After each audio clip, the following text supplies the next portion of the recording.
નમસ્કાર, GS news 24/7 માં આપનું સ્વાગત છે। હવે જોઈએ આજના સમાચાર। સરકારી જમીનનું દબાણ હટાવાયું। ભડિયાદ કાંટા પાસે સરકારી જમીનનું દબાણ હટાવાયું। હજુ અનેક સરકારી ખરાબાની જમીન પર છે દબાણ। મોરબી જિલ્લામાં સરકારી પડતર જમીન દેખી નથી કે તેના ઉપર દબાણ થયું નથી, એટલે મોટાભાગની સરકારી જમીનમાં પેશકદમી થઈ હોય તેવું જોવા મળે છે। પણ તંત્ર દ્વારા હવે સરકારી જમીન ઉપર થયેલા દબાણો દૂર કરવા માટે તૈયારી કરી લીધી હોય તેવું લાગી રહ્યું છે, કેમ કે મોરબી શહેરના સામાકાંઠા વિસ્તાર ભડિયાદ કાંટા પાસે સરકારી જમીનમાં થયેલા દબાણ હટાવવા ડિમોલેશનની કામગીરી હાથ ધરવામાં આવી છે। આ બાબતે વાત કરીએ તો મોરબી તાલુકામાં દબાણ દૂર કરવા માટે તાલુકા મામલતદાર દ્વારા દબાણ હટાવવાની કામગીરી હાથ ધરી છે, જેમાં ભડિયાદ કાંટા પાસે સરકારી જમીનમાં થયેલા ગેરકાયદેસર દબાણો દૂર કરવા માટે જેસીબી સહિત વાહનોને સાથે રાખીને દબાણ હટાવાયું છે।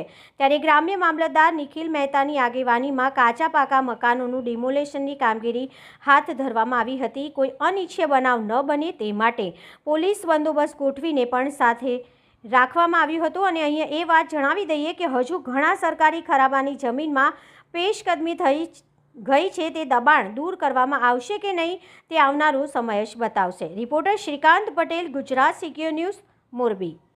સાહેબ, આજે કંઈક ડિમોલેશન કરવામાં આવ્યું છે, કયા વિસ્તારમાં કરવામાં છે ને કેટલું ડિમોલેશન કરવાનું છે? મોરબી તાલુકાના ગામે પંચાયત દ્વારા